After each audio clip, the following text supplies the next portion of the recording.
नमस्कार दोस्तों, मेरे चैनल हिंदी शिक्षा पे आप सभी का स्वागत है।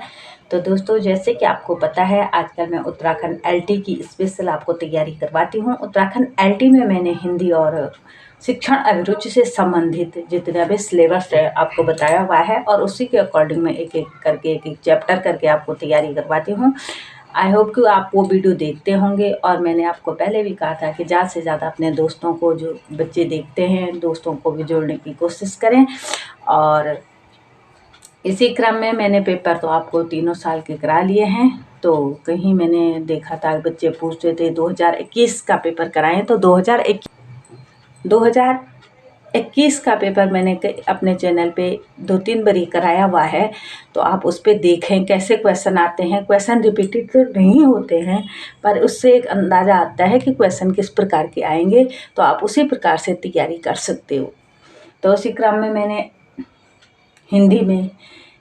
हिंदी साहित्य में काल विभाजन आदिकाल करा लिया था। आदिकाल में भक्ति काल पे हम चले हुए। संवत 1375 से 1700 ईस्वी माना जाता है और भक्ति काल को निर्गुण और सगुण 2 भागों में बांटा गया। निर्गुण को संत और सूफी 2 भागों में बांटा गया। संत को ही ज्ञानाश्रयी और सूफी को प्रेमाश्रयी। ज्ञानाश्रयी शाखा के प्रमुख कवि थे कबीरदास, जो अद्वैतवाद से संबंध रखते थे और इसको हमने कंप्लीटली करा लिया है। फिर भी मैं बार बार इसलिए लिखती हूँ कि ये क्वेश्चन बहुत ही इंपॉर्टेंट होते हैं, जो कि याद नहीं रहते हैं, तो इनका पहले आप स्क्रीनशॉट ले लें। तो फिर आते हैं सूफी को प्रेमाश्रयी शाखा भी कहा जाता है और इसके प्रमुख कवि थे जायसी। तो अब हमारा सूफी में जायसी रहता है। और फिर सगुण को 2 भागों में बांटा गया, एक कृष्ण काव्य, एक राम काव्य। कृष्ण काव्य में मुख्य थे सूरदास ने शुद्धोद्वैतवाद और रुद्र संप्रदाय को अपनाया और सूरदास का लिया है, मेरा हो गया है रसखान।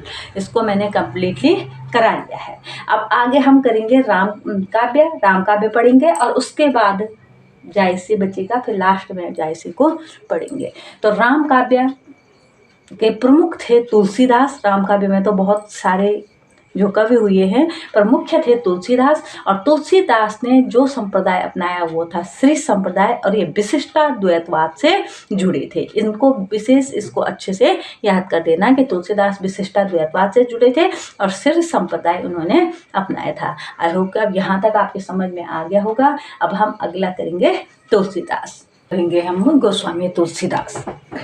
तो राम काव्य के प्रमुख कवि माने जाते हैं गोस्वामी तुलसीदास का जन्म 1532 ईस्वी और मृत्यु 1623 ईस्वी में हुई थी। इसी प्रकार से जॉर्ज ग्रियर्सन ने के अनुसार तुलसीदास का जन्म इन्होंने संवत में बताया था कि 1590 में, यानी सन में वो 1532 ही पढ़ रहा था। और मृत्यु इनकी 1680 विक्रमी संवत, यानी वही 1623 ईस्वी में माना है जॉर्ज ग्रियर्सन ने। कई विद्वान इनका जन्म एटा जिले के सौरों स्थान, जो कि राजस्थान में पड़ता है। राजस्थान का एक जिला है एटा, और वहाँ पे सौरो नामक स्थान में मानते हैं। एक दोहे, जो उनका खुद का लिखा हुआ दोहा था, उससे इसके प्रमाण मिलते हैं। मैं पुनि निज गुरु सन सुनी, मैंने फिर से अपने गुरु से यो कथा सुनी। सुकर क्षेत्र में मैंने अपने गुरु से यह कथा सुनी। ऐसे उन्होंने एक दोहे में खुद लिखा हुआ था। तो इससे यह जाहिर होता है कि इनका जन्म, इस दोहे के अनुसार माना जाता है कि इनका जन्म राजस्थान में एटा जिले के सौरो नामक स्थान पे हुआ है। लेकिन फिर भी सभी विद्वानों में मतभेद है। परंतु आचार्य रामचंद्र शुक्ल जी के अनुसार ये सूकर क्षेत्र का वर्णन इन्होंने अपने दोहे में करा है ना, तो वो कहते हैं कि ये सूकर क्षेत्र गोंडा जिले के सरयू के किनारे एक पवित्र तीर्थ का नाम है सूकर क्षेत्र। जो गोंडा जिला, जो उत्तर प्रदेश में गोंडा जिला पड़ता है, उसमें सरजू के किनारे एक पवित्र तीर्थ का नाम है सूकर क्षेत्र। तो उस सूकर क्षेत्र में उन्होंने ऐसी कथा सुनी होगी, तो इसलिए उन्होंने तो वो माना है आचार्य रामचंद्र शुक्ल ने। लेकिन गोसाई चरित्र एवं तुलसी चरित्र दोनों में तुलसीदास का जन्म, जो गोसाई चरित्र और तुलसी चरित्र लिखा गया है, उसमें तुलसीदास का जन्म राजपुरा जो उत्तर प्रदेश में पड़ता है वहाँ बताया गया है। अब कहीं तो ज़्यादातर हमने तो जैसे पढ़ा हो, जैसे 10th में प्लस जब भी हमने इनका जीवन चरित्र पढ़ा तो वहाँ पे सौरों जिले के एटा नामक स्थान पे हुआ था, ऐसा ही जैसे पढ़ते थे। लेकिन अब ये एटा तो एक डिस्ट्रिक्ट का नाम है राजस्थान का, और वहाँ पे सौरों एक स्थान का नाम है, तो ये भी हो सकता है। और आचार्य रामचंद्र शुक्ल जी कहते हैं कि ये यूपी का है तो शुक्ल क्षेत्र ये वही है, पर लेकिन ये यूपी में पड़ता है। कई कहते हैं कि इनका जन्म राजपुरा उत्तर प्रदेश में हुआ है। तो सभी विद्वानों में इनके जन्म के विषय में काफ़ी सारे मतभेद हैं। आचार्य रामचंद्र शुक्ल और शिव सिंह सेंगर राजपुरा को तुलसी का जन्म स्थान मानते हैं, परंतु रामचंद्र शुक्ल जी कहते हैं कि इन्होंने कथा सुनी, उस शुक्ल क्षेत्र का वर्णन किया, पर इनका जन्म वहाँ भी नहीं हुआ। इनका जन्म राजपुरा जो वहाँ बताया गया है यूपी में, उत्तर प्रदेश में। वहीं शिव सिंह सेंगर ने जो अपने साहित्य पे जो लिखा था तो उन्होंने भी राजपुरा ही बताया था, क्योंकि इनकी रचनाओं की जो ठेठ अवधि थी, इन्होंने जिस भाषा का प्रयोग किया हुआ है ना, तो वहाँ की जो भाषा थी वो अवध पूरब सोरो राजस्थान की नहीं थी। अगर सोरो राजस्थान की भाषा होती तो जो वो अवधि लिखते तो उन्होंने उसमें राजस्थानी भाषा का भी मिश्रण होना था, परंतु जो इनकी अवधि भाषा है वो ठेठ अवधि है, जो यूपी में राजपुरा के आसपास, पूरब के आसपास बोली जाती है, अवध क्षेत्र में बोली जाती है, ऐसी अवधि उन्होंने लिखी थी। अब जैसे मीराबाई ब्रजभाषा की कवियत्री तो थी, ब्रजभाषा में उन्होंने रचनाएं की, परंतु उनकी रचनाओं में राजस्थानी मिश्रित रचना थी, क्योंकि वो राजस्थान की रहने वाली थी मूल तो राजस्थानी भाषा का भी इनकी उसमें मिलता है। तो जहाँ के हम होते हैं, चाहे कितना भी अपनी भाषा को बदल जाए, लेकिन कुछ ना कुछ रूप उसमें आ ही जाता है, कोई ना कोई शब्द आ जाते हैं। परंतु तुलसीदास की भाषा में कहीं पर भी राजस्थानी भाषा का कोई मिश्रण नहीं मिलता है। तो इसका मतलब ये यूपी अवध पूरब के ही रहने वाले थे। वही जो राजपुरा ये बता रहे हैं कि वही के थे, क्योंकि भाषा उनकी ठेठ अवधि उसी से मिलती जुलती है। अब इस प्रकार से तुलसी का जाएगा राजपुरा या राजपुर। किताबों में राजपुर लिखा हुआ था, इसलिए मैंने भी राजपुर लिखा। राजपुरा भी लिखा होगा तो सही ही, अगर ऑप्शन में राजपुरा आया तो आप राजपुरा भी सही कर सकते हो। तो माता का नाम हुलसी और पिता का नाम आत्माराम दुबे था। एक बारी पूछा भी गया था तुलसीदास के पिता का नाम आत्माराम दुबे, तो इसलिए इन चीज़ों को या तो स्क्रीनशॉट ले लें या फिर साथ साथ नोट भी करते जाएं। इनका पालन पोषण मुनिया नामक दासी ने किया था और बचपन का नाम राम बोला था। ये भी पूछा गया क्वेश्चन है कि तुलसी के बचपन का नाम राम बोला था। और इनके गुरु थे बाबा नरहरिदास, गुरु का नाम था बाबा नरहरिदास और पत्नी का नाम था रत्नावली। कहते हैं कि तुलसी का जन्म अभूपूर नक्षत्र में हुआ था। जैसे ऐसे नक्षत्र मानते हैं ना कि सही नहीं है, इनके ग्रह सही नहीं है, होने से जन्म के समय ही माता की मृत्यु हो गई थी। कुछ ग्रह ऐसे होते, तो इनका जन्म होते ही इनकी माता की मृत्यु हो गई। तो पिता ने इस वहम से कि इनके ग्रह माता के लिए अच्छे नहीं थे, कि इनका जन्म होते ही माँ चल बसी, तो इसलिए इनके पिता ने इन्हें त्याग दिया था। तो तुलसी नामक मुनिया नामक एक दासी ने इनका पालन पोषण किया, इनको पाला पोसा बड़ा किया। तो इनके बचपन का नाम मुनिया नामक दासी ने राम बोला रखा हुआ था, जो आगे बाद में बालक राम बोला ने बाबा नरहरिदास से शिक्षा ली, जो आगे चल कर के इन्होंने नरहरिदास से शिक्षा ली और आगे चलकर ये इनका नाम तुलसी पड़ा, जो तुलसी से तुलसीदास हुआ। इनका विवाह रत्नावली से हुआ, रत्नावली नाम की स्त्री से हुआ। और ये रत्नावली से इतना प्रेम करते थे कि कहते हैं ना कि ये लेखक कवि कैसे बने। इससे पहले तो वो एक सिंपल जैसे साधारण बालक होते हैं, जिनका जन्म होते ही माता की मृत्यु हो गई, पिता ने इन्हें त्याग दिया और एक दासी ने इनका पालन पोषण किया, तो वो सिंपली थी और इन्होंने नरहर से दीक्षा ली। तो उसके बाद इनकी शादी हो गई। तो शादी के बाद ये उसके प्रेम में इतने पागल थे कि उसको 1 मिनट के लिए भी नहीं छोड़ते थे। जहाँ पत्नी ने जाना तभी कहते हैं कि इतना अंधा मोह भी ठीक नहीं होता है। तो वो एक दिन अपने मायके चली गई तो कहते हैं कि इतनी बारिश हुई, इतनी बरसात हुई और इतनी नदी आई हुई थी, नदी के उस पार जैसे उसका मायका था, तो वो मायके चली गई। तो तुलसीदास वो चढ़ती नदी को पार करके, उसमें तो जान का भी खतरा था, पर उन्होंने अपने पति से मिलने की इतनी इच्छा थी कि वो उसको भी उस नदी को भी पार करके उससे मिलने पहुंच गए। तब जब उनकी पत्नी को पता चला कि ये बंदा इतनी बड़ी नदी को पार करके सिर्फ मुझसे मिलने के लिए यहाँ तक आ गए, तो उसकी पत्नी ने धिक्कारते हुए उनसे कहा, कहते हैं कि एक श्लोक उन्होंने कहा था, आस्था चारुमय देहमम तामे जैसी प्रीति तैसी जो श्री राम में होती न तो भवभीति।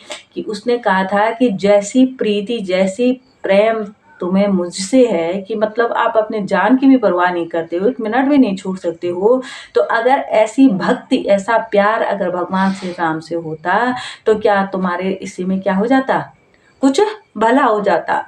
तो ये बात उनके जो शब्द थे, उसकी पत्नी के जो शब्द थे, वो इस तरह से उनको ऐसे जैसे एक प्रकार से कांटे जैसे ना, एक प्रकार से ऐसे चुभे कि वो एकदम से उससे क्या हो गए, विरक्त हो गए। रत्नावली के वचनों के प्रभाव से तुलसी बिल्कुल उससे विरक्त हो गई। उनका पता नहीं प्यार ही कहाँ चला गया और वो तुरंत उसे छोड़ करके काशी चले गए। उन्हीं पाँव से कहते हैं वापस लौटे और सीधे काशी चले गए। और काशी में इन्होंने क्या किया, काफ़ी टाइम तक काशी में रहे और उसके बाद ये एक प्रकार से क्या हो गए, शांत हो गए। गृहस्थी से वो क्या हो गए, गृहस्थी त्याग दी और शांत हो गए। इन्होंने जितनी भी रचनाएं की हैं, और तुलसीदास की ज़्यादा तो अवधी भाषा में ही रचनाएं हैं, लेकिन कुछ कुछ रचनाएं इनकी ब्रज भाषा में भी मिलती हैं। एक तो रचनाएं हैं इनकी जो ब्रज भाषा में मिलती हैं, पर जितनी भी इन्होंने रचनाएं की वो सारी इनकी क्या थी, राम के लिए समर्पित, मतलब एक प्रकार से राम भक्ति में ही इनकी रचनाएं थी। तो मुख्य रूप से आचार्य रामचंद्र शुक्ल ने तुलसीदास की रचनाओं की संख्या 12 बताई है। कितनी बताई है, 12। अब देखें इनकी रचनाएं, गोस्वामी तुलसीदास जी की रचनाएं, साथ साथ इनको नोट भी करते जाएं, ये मैं पहले ही बता रही हूँ। रचनाएं इन्होंने आचार्य रामचंद्र शुक्ल जी के अनुसार इन्होंने 12 रचनाएं की थी। कितनी, 12। कुल कितनी रचनाएं हैं ये भी पूछा जा सकता है, ये मोस्ट इम्पॉर्टेंट है। तुलसीदास तो कुल कितनी रचनाएं की थी, 12। इनमें 5 बड़े रचनाएं थी और 7 छोटी, 5 बड़े और 7 छोटी। तो ये भी पूछा जा सकता है कि बड़े कितने थे और छोटे कितने थी, इसलिए इस चीज़ को याद रखना, और मैंने लिखा भी है तो आप साथ साथ नोट भी करते जाएं। बड़ी रचनाओं में थे रामचरितमानस, विनय पत्रिका, कवित्र रामायण जिसको कवितावली भी कहते हैं, कवित्र रामायण को कवितावली भी कहा जाता है, और दोहावली और गीतावली। और एक देखो, गीतावली एक बड़ी रचना है जो गीतावली है, और एक कृष्ण गीतावली है जो छोटी रचना में आता है। और छोटे में है कृष्ण, ये देखो नीचे भी, आप ये मत बोलना कि नीचे नहीं दिख रहा है, तो इसलिए मैं नीचे भी आपको दिखा देती हूँ। छोटी रचनाओं में है रामलला नरछू, कृष्ण गीतावली, वैराग्य संदीपनी, बरबे रामायण, जानकी मंगल, रामाज्ञा प्रश्नावली और पार्वती मंगल। पहले इनको अच्छे से नोट कर लें और फिर मैं इस एक एक करके इनके बारे में आपको बताऊंगी। तो ये आप, आई होप कि आपने नोट कर लिया होगा, तो देख लें। इस प्रकार से इनकी रचना थी। और अन्य में आता है, एक नीचे लिखा है मैंने, अन्य देख लो, दिख रहा होगा, ये है अन्य में, ये आ रहा है हनुमान बाहुक, एक रचना इनकी थी हनुमान बाहुक।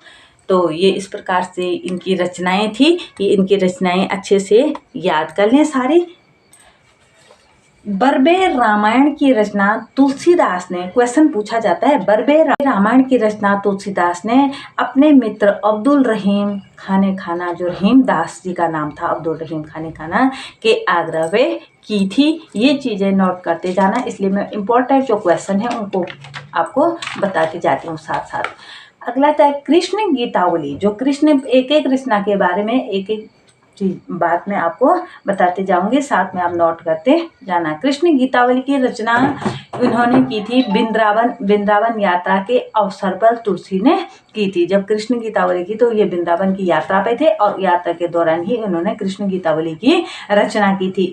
हनुमान बाहुक जो अन्य रचनाओं में आती है, जो कि 12 रचनाओं में इसकी गणना नहीं की है रामचंद्र शुक्ल ने, तो रचना तुलसीदास ने बाहु पीड़ा से मुक्ति पाने हेतु की थी। इनकी बाह में कहते हैं कि बहुत दर्द था, तो उससे मुक्ति पाने के लिए हनुमान बाहु को हनुमान जी को के समर्पित उन्होंने एक रचना लिखी थी। कहते हैं ना कि हनुमान जी कष्ट विदारक, जो हमारे दुख दर्द को दूर करते हैं, तो इस प्रकार से उन्होंने एक रचना हनुमान बाहुक अपने बाहु पीड़ा से मुक्ति पाने के लिए की थी। तो ये चीजें याद रखें अच्छे से। विनय पत्रिका नामक जो अर्जी थी, विनय पत्रिका जो इनकी रचना है, मोस्ट इम्पॉर्टेंट है, एक बार पूछा भी गया था किसी पेपर में ये, कि विनय पत्रिका जो तुलसीदास की जो रचना थी, इसको कहते हैं कि एक प्रकार की अर्जी थी, एक प्रकार की एप्लीकेशन थी। तुलसीदास ने कलिकाल से मुक्ति पाने हेतु राम के दरबार में प्रस्तुत की थी। इस प्रकार की एक रचना थी कि जो कलिकाल से मुक्ति पाने के लिए राम दरबार में उन्होंने प्रस्तुत की थी। इस प्रकार की विनय पत्रिका नामक इन्होंने एक प्रकार की ये एप्लीकेशन थी, इस प्रकार की रचना थी विनय पत्रिका। तो इसको आप नोट करते जाना कि आया होगा कि तुलसी ने कलिकाल से मुक्ति पाने के लिए राम के दरबार में प्रस्तुत कौन सी रचना की थी, तो ये पता होना चाहिए कि विनय पत्रिका नामक रचना थी।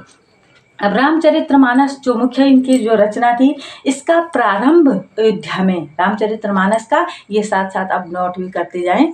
तुलसीदास जी ने जो प्रमुख रचना थी रामचरितमानस का प्रारंभ संवत 1631 में हुआ था। इन्होंने प्रारंभ किया था 1631, जो ईस्वी सन में 1574 ईस्वी में माना जाता है। इसको अच्छे से याद कर लेना। इसको लिखने में समय लगा था 2 वर्ष 7 माह का समय लगा था। जो रामचरितमानस हिंदुओं का सबसे पवित्र ग्रंथ माना जाता है, इसको लिखने में तुलसीदास जी को समय लगा था 2 वर्ष और 7 माह। और मैंने ये पहले बताया हुआ था जब रसखान पढ़ा रहे थे कि तुलसीदास ने रामचरितमानस जब लिखा था तो सबसे पहले रसखान को सुनाया था। इस चीज का याद रखें। इनकी जो भाषा थी, किसकी, रामचरितमानस की जो भाषा थी वो अवधी भाषा थी। अवधी भाषा में लिखा गया था और जो लिखा गया था दोहा चौपाई शैली में लिखा गया था। और यह राम कथा पे आधारित, राम कथा पे जितने भी काव्य लिखे गए हैं, जितने भी महाकाव्य काव्य लिखे गए हैं, इनमें सबसे बड़ा महाकाव्य है रामचरितमानस। लेकिन अगर भक्ति काल का सबसे बड़ा महाकाव्य पूछा गया, भक्ति काल का महाकाव्य पूछा गया, तो वो जायसी द्वारा लिखित पद्मावत है। भक्ति काल का अगर सबसे बड़ा महाकाव्य पूछा गया तो तब ये नहीं आएगा रामचरितमानस, तब जायसी द्वारा लिखित पद्मावत माना जाएगा। लेकिन अगर राम कथा पर महाकाव्य पूछा गया तो तब रामचरितमानस आएगा।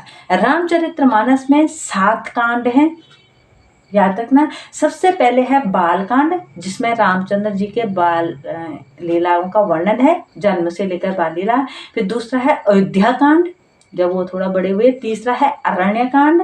चौथा है किष्किंधा कांड। 5वां है सुंदर कांड। अब कई बार पूछा जाता है कि सुंदर कांड कौन से नंबर पे आता है, लाइन वाइज, ये नहीं कि आगे पीछे कर दिया, लाइन वाइज है। पहला बालकांड, दूसरा अयोध्या कांड, तीसरा अरण्य कांड, चौथा किष्किंधा कांड, 5वां सुंदर कांड, 6वां लंका कांड और 7वां उत्तरकांड। उत्तरकांड में जब लंका पे विजय प्राप्त करके रामचंद्र जी अयोध्या वापस आए थे और फिर उसके बाद उनका जो राज्याभिषेक हुआ, फिर सीता को उन्होंने वन में त्यागा, फिर लव कुश का जन्म, वो सारा उत्तरकांड में आता है। तो ये इसमें 7 कांड है और इनको लाइन वाइज आप याद भी कर लेना और साथ साथ नोट भी करते जाएं। रामचरितमानस का जो किष्किंधा कांड है वो काशी में लिखा था। रामचरितमानस का जो किष्किंधा है वो गोस्वामी तुलसीदास जी ने काशी में लिखा था। और रामचरितमानस की विशेषता कवि द्वारा कथा के मार्मिक स्थलों की पहचान है। तो मुख्य इसकी विशेषता क्या है कि जो तुलसीदास ने जो इस कहानी, जो इस कथा, जो राम कथा है, इसके जो मार्मिक स्थलों की इसमें पहचान है। और मुख्य रूप से श्रृंगार रस में शिष्ट मर्यादित वर्ण है। लेकिन श्रृंगार रस का प्रयोग तो हुआ है इनकी रचनाओं में। ये दोहा चौपाई शैली में लिखा गया है गोस्वामी तुलसीदास ने। इसमें रामचरितमानस में श्रृंगार रस का भी वर्ण, शांत रस तो होता ही है संत काव्यों में, लेकिन श्रृंगार रस का है। लेकिन श्रृंगार रस का मतलब केवल जैसे हम मानते हैं नायक और नायिका के प्रेम का वर्णन है। इस प्रकार से रामचंद्र जी ने जब सीता को उस बगीचे में देखा था तो उस टाइम का जो वर्णन है, कई जगहों पे ऐसा वर्णन मिलता है, लेकिन वो शिष्ट मर्यादित वर्णन है। ऐसा कोई चीज नहीं इन्होंने अपने काव्यों में लिखी है।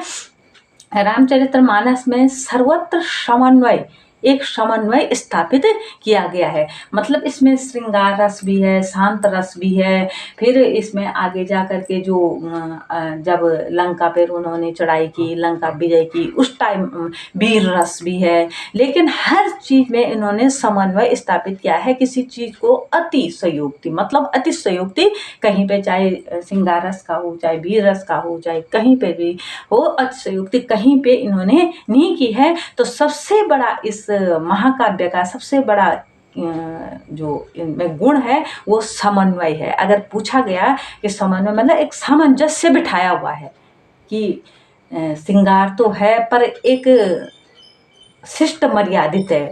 हर चीज की एक मर्यादा रखी गई है कि रामचंद्र जी को तो मर्यादा पुरुषोत्तम कहा ही है। तो उस मर्यादा को ध्यान में रखते हुए उन्होंने रामचरितमानस की रचना की है गोस्वामी तुलसीदास जी ने।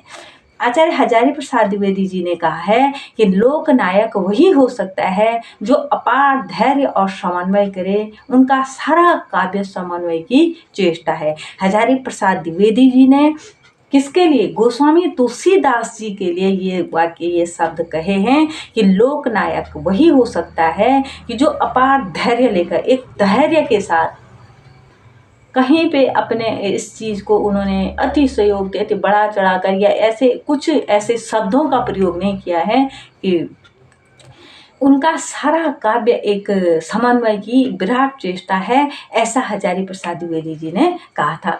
तो तुलसीदास ने अवधि व ब्रज भाषा दोनों में काव्य रचनाएं की हैं। तुलसीदास जी ने अवधि भाषा में भी, ज्यादातर रचनाएं तो उनकी अवधि भाषा की ही है और अवधि भाषा पे ही उन रचनाएं उन्होंने ब्रज भाषा में भी की हैं। जैसे दोहावली और जो उन्होंने ब्रज भाषा में लिखी है। रामचरितमानस की संस्तुतियां संस्कृत में रचित हैं। जो ये चीजें याद रखना, ये क्वेश्चन कई बार पूछा जाता है कि कौन सी रचना ब्रज भाषा में की गई है। कृष्ण गीतावली की रचना संभवतः तुलसीदास जी ने सूर के अनुसरण पे की है। ऐसा मानते हैं कि सूर के का अनुसरण करते हुए कृष्ण गीतावली की रचना उन्होंने की है। क्योंकि कृष्ण गीतावली में कृष्ण के बाल लीलाओं से संबंधित जो कुछ भी पद हैं थोड़ा बहुत, तो वो जैसे सूरदास के पद होते हैं ना, उसी प्रकार से हैं। तो कहते हैं कि तुलसीदास जी ने सूर से एक वो लेकर, प्रेरणा लेकर के इस प्रकार की रचनाएं की हैं जो कृष्ण गीतावली है। आचार्य रामचंद्र शुक्ल ने भारतीय जनता का प्रतिनिधि, आचार्य रामचंद्र शुक्ल जी तुलसीदास को भारतीय जनता का प्रतिनिधि कवि मानते हैं। यदि किसी को कह सकते हैं तो तुलसीदास को कहते हैं कि अगर भारतीय जनता के एक प्रतिनिधि कवि के रूप में हैं तो वो तुलसीदास हैं। और इसी प्रकार का एक क्वेश्चन 2021 में पूछा गया था। इसीलिए तुलसीदास को मैंने शुरू में बताया कि मोस्ट इम्पॉर्टेंट है। इनके जितने भी अभी तक मैंने आपको क्वेश्चन के रूप में एक जितनी भी बातें बताई हैं वो सभी किसी न किसी पेपर में पूछी गई बातें हैं। तो इसलिए इनको अच्छे से सुने, समझें और याद करें। रामचरितमानस दोहा चौपाई शैली में लिखा गया है। दोहा चौपाई शैली में ये लिखा गया है। और विनय पत्रिका तुलसीदास, ये मैंने पहले ही बता दिया कि विशिष्टाद्वैतवाद से जुड़े हुए थे। इसको भी याद रखना कि विशिष्टाद्वैतवाद से इनका संबंध था। और विनय पत्रिका में नवदा भक्ति है। नवदा भक्ति क्या है वो मैं आगे आपको बताऊंगी। विनय पत्रिका, इसमें 279 पद हैं, 279 पद हैं। यह ब्रज भाषा में लिखी गई है विनय पत्रिका, जो अभी मैंने बताया कि इसको एक एप्लीकेशन के तौर पर भी मानते हैं कि जो राम के दरबार में उन्होंने प्रस्तुत की थी। और कहते हैं तुलसीदास, यह ब्रज भाषा में शुक्ल जी कहते हैं कि अगर रामचंद्र जी के बारे में अगर आपको जानना है, भगवान राम के बारे में जानना है, तो रामचरितमानस एक बार जरूर पढ़नी चाहिए। और अगर तुलसीदास के बारे में जानना चाहते हैं, तुलसीदास के बारे में इंटरेस्ट रखते हैं, मतलब उनके जीवन के बारे में, तो वो कैसे थे, कैसा उनका, तो विनय पत्रिका को एक बार जरूर पढ़ें। तो ऐसा रामचंद्र शुक्ल जी का मानना है। इस ग्रंथ का प्रधान रस है, किस ग्रंथ जो प्रधान रस है वो शांत रस है। कलयुग में संतप्त होकर तुलसी ने, कलयुग से परेशान होकर के तुलसी ने एक पत्रिका, एक अर्जी राम के दरबार में भेजने के लिए लिखी थी। और वे चाहते थे कि यह पत्रिका माता सीता राम को सुनाए। वही विनय पत्रिका थी। जो विनय पत्रिका है उसमें 279 पद हैं। ये जो इसका प्रधान रस शांत रस है। और जो कहते हैं कि तुलसीदास जब मतलब इस दुनिया से, इसके इन चीज़ों से लोगों को देखते होंगे कि कैसे लड़ते झगड़ते या आपस में, तो इस चीज़ से परेशान होकर के, संतप्त होकर के उन्होंने ऐसी मतलब ऐसे रचना की कि वो अपने तरफ से ये कोशिश कर रहे थे कि मैं राम के दरबार में एक एप्लीकेशन, एक पत्र भेज रहा हूँ कि मतलब हमें इससे क्या दें, छुटकारा दें। और वो इस प्रकार का उन्होंने इसमें वर्णन किया है कि माता सीता राम को ये पत्र पढ़ करके सुनाए। तो ऐसी ये रचना थी। तो ये कई बार पूछा जाता है ना कि ऐसे कौन सी एप्लीकेशन, जो तुलसीदास ने कौन सा ऐसा पत्र लिखा था, कौन सी ऐसी रचना है जिसमें ये वर्णन किया गया है कि राम के दरबार में भेजने के लिए लिखी थी। और वो चाहते थे कि ये पत्रिका माता सीता राम को सुनाए। तो कौन सी थी वो, तो वो विनय पत्रिका थी। तो एक एक रचनाओं का इस प्रकार से इनका वर्णन है। इसका निर्माण मुक्तक गेय पदों में किया गया है, जो ये विनय पत्रिका है। और इसका निर्माण जो ये है मुक्तक गेय पद, इसके जितने भी पद हैं वो गाने योग्य, गेय पद का मतलब ही यही होता है जो गाने योग्य पद होते हैं। और तुलसी की मान्यताएं मैंने पहले ही बता दिया, ये विशिष्टाद्वैतवाद की थी। तुलसीदास विशिष्टाद्वैतवाद से जुड़े हुए थे। विनय पत्रिका के कुछ प्रसिद्ध पद ऐसे थे जैसे अब लो नसानी अब न नशे हूँ, ऐसी जो कोई भी पद लिखे होंगे, ऐसी मूढ़ता, या हम पढ़ते हैं श्री रामचंद्र कृपालु भज मन हरण भव भय दारुणम। तो जो ये पद है ये विनय पत्रिका से ही लिया गया पद है। तो ये मोस्ट इम्पोर्टेंट है। अगर पूछा जाएगा कि श्री रामचंद्र कृपालु भज मन वाला जो ये चौपाई है, तो ये विनय पत्रिका से लिया गया है। तो दयाल, और एक ये देखो, ये भी सुना जैसे आप लोगों ने सुना होगा, तो दयाल दीन हो तू दीन दानी हो भिकारी है। इस प्रकार का ये जो ये पद हैं, जाके प्रिय न राम वैदेही, इस प्रकार के पद ये सारे विनय पत्रिका, क्योंकि जितने भी पद हैं देखो कितना अच्छा गेय पद है ये। श्री रामचंद्र कृपालु भज मन हरण भव भय दारुणम, कितना अच्छा गेय पद है। तो इसी प्रकार से विनय पत्रिका के सारे पद ही गेय पद हैं। अब दूसरी रचना, एक एक रचना के बारे में मैंने बताया था, एक एक करके मैं बताऊंगी। तो दूसरी है गीतावली। तो गीतावली काव्य शैली में 7 कांडों में रचित है। जो गीतावली है वो जो एक गीतावली तो कृष्ण गीतावली थी जो छोटे 7 काव्य रचनाओं में आती थी, और एक गीतावली है बड़ी जो 5 बड़े ग्रंथों में मानी जाती है। तो ये जो बड़ी वाली है जो 5 बड़े ग्रंथों में मानी जाती है, तो ये गीतावली है। ये इसमें भी 7 कांड हैं। तो पूछा जाएगा क्वेश्चन कि रामचरितमानस के अलावा कौन सी ऐसी रचना है तुलसीदास की कि जिसमें 7 कांड हैं। एक तो रामचरितमानस में है 7 कांड, और दूसरे किसमें है, तो जो गीतावली इनकी रचना है उसमें भी 7 कांड हैं।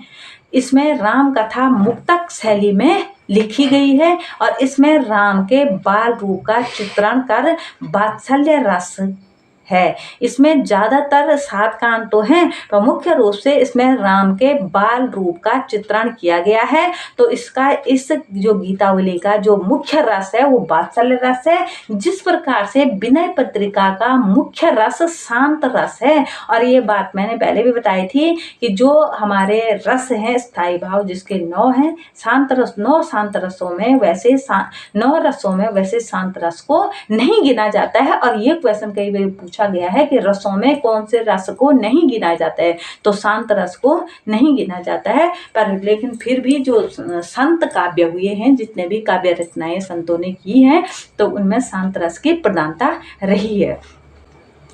तो जो गीतावली थी इनकी रचना तुलसीदास की, तो इसका मुख्य इसमें वात्सल्य रस था और श्रृंगार रस भी इसमें था, जिसमें दुल्हा राम सी या दुलरी सी, जो कवितावली का मुख्य वो है दुल्हा राम और सिया दुलरी सी। गीतावली की रचना सरस ब्रज भाषा में हुई है और गीतावली की शैली पद कवितावली की रचना कवित सवैया शैली में ब्रज भाषा में हुई है। कवितावली की रचना कवित सवैया शैली में ब्रज भाषा में हुई है। इसे तुलसी की अंतिम कृति भी मानी जाती है। कहते हैं कि कवितावली जो इनकी गीतावली और कवितावली जो इनकी रचना थी वो इनकी अंतिम कृति थी। इसके बाद इन्होंने कोई रचना नहीं की, मतलब यानी उनके बाद उनकी कुछ टाइम बाद मृत्यु हो गई होगी, ऐसा माना जाता है। कवितावली में राम के बाल रूप की झांकी, जिसमें जो प्रसिद्ध जो हम सुनते हैं ना इनके पद, अवदेश के बालक चारि सदा तुलसी मन मंदिर में बिहरे, तो ये पंक्तियां कवितावली से हैं। तो ये कई बार ये आता है पंक्तियां दी हुई होती हैं और लिखा होता है कि ये किसकी रचना है, कौन किस रचना से ली गई है। तो जो ये अवदेश के बालक चारि सदा तुलसी मन मंदिर में बिहरे, तो ये कवितावली से है। और जो अभी मैंने बताया प्रसिद्ध रचना, जो पहले भी मैंने बताया हुआ है, ये कुछ कुछ पंक्तियां हैं जो मुख्य तो या तो प्रसिद्ध जो बार बार गाई जाती हैं या किसी रस में आती हैं या किसी जो और चीज जो हम अलंकारों में आती हैं, तो ऐसी ही पंक्तियां ली होती हैं और लिखा होता है कि ये किसकी रचना है या कौन सी रचना से ये पंक्तियां ली गई हैं। इस प्रकार के क्वेश्चन अब ज्यादा आते हैं, तो ये जो मुख्य है इनको अच्छे से याद रखें। तो अगला है गीतावली में श्रृंगारस में, जैसे वो मुख्य था ना, दुल्हो श्री रघुनाथ बने दुलरी सिया सुंदर मंदिर मगही माही, तो इस प्रकार से ये भी बहुत इंपॉर्टेंट है। कई बार पूछा जाता है कि दुल्हा श्री रघुनाथ बने दुलरी सी सुंदर मंदिर सी, तो ये भी कवितावली से लिया गया है। अलंकारों का प्रयोग जैसे अनुराग तड़ाक में भानु उदय विगसी मनो मानो मंजुल कंज कली, उत्प्रेक्षा अलंकार है ना, मनो मानो जन जानो में उत्प्रेक्षा अलंकार माना जाता है। तो विनय पत्रिका दोहावली गीतावली विनय पत्रिका हो गया है। तो साथ साथ नोट करते जाएं और जहाँ पर भी कंफ्यूजन है उसको दूर कर लें। शुरू में मैंने भी कंफ्यूजन रही शायद, तो अब मैंने लिख दिया है विनय पत्रिका हो गया, दोहावली हो गया और विनय पत्रिका हो गया, दोहावली और गीतावली ब्रज भाषा में लिखी गई हैं। इनको अच्छे से याद कर लें। और शास्त्र पर लिख दिया है कि तुलसीदास की भक्ति दास्य भाव की भक्ति थी। ये पूछा गया क्वेश्चन है, पिछले शायद 21 में पूछा गया था।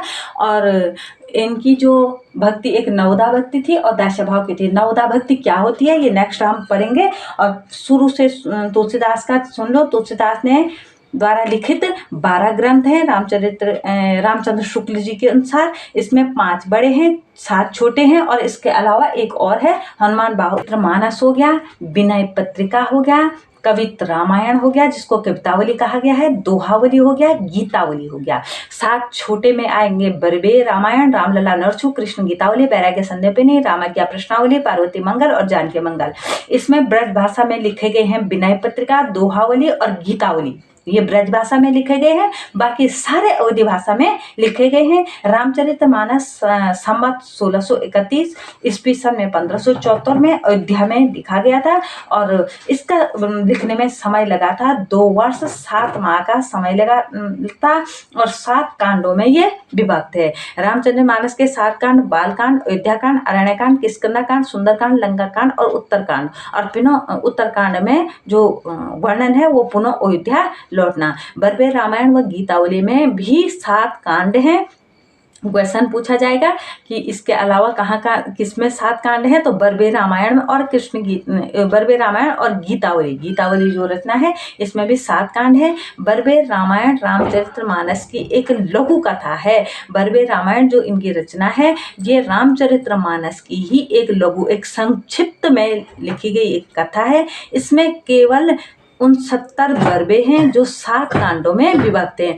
69 बर्बे हैं जो 7 कांडों में विभक्त हैं। दोहावली में 573 दोहे हैं।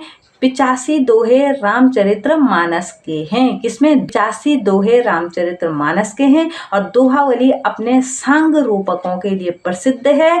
तुलसी की भक्ति पद्धति दास्य भाव की नवधा भक्ति थी। तुलसी की भक्ति दास्य भाव की नवधा भक्ति थी। और मैंने बता दिया कि नवधा भक्ति को मैं डिटेल में बाद में बताऊंगी। रामचरितमानस के आरण्य पर्व महाभारत में मिलता है। ये क्वेश्चन कई बार पूछा गया है। कौन सा? रामचरितमानस का जो आरण्यक पर्व है, अरण्य कांड है ना, अरण्य कांड में अरण्यक जो पर्व है वो महाभारत में भी मिलता है। और महापुराण जैन काव्य का संबंध राम से है। महापुराण का जो पुष्यदंत ने जो लिखा था। और अगले अब राम से संबंधित जितनी भी रचनाएं होंगे वो हम जो अब भक्ति काल में छूट गया है उसको नेक्स्ट वीडियो में करेंगे। आई होप कि आपको वीडियो पसंद आई होगी। और जितनी बातें मैंने बताई हैं उनको साथ साथ नोट करते जाएं। जो समझ में नहीं आए उसको कमेंट बॉक्स में लिखें। और इसके बाद मिलते हैं नेक्स्ट वीडियो नेक्स्ट डे।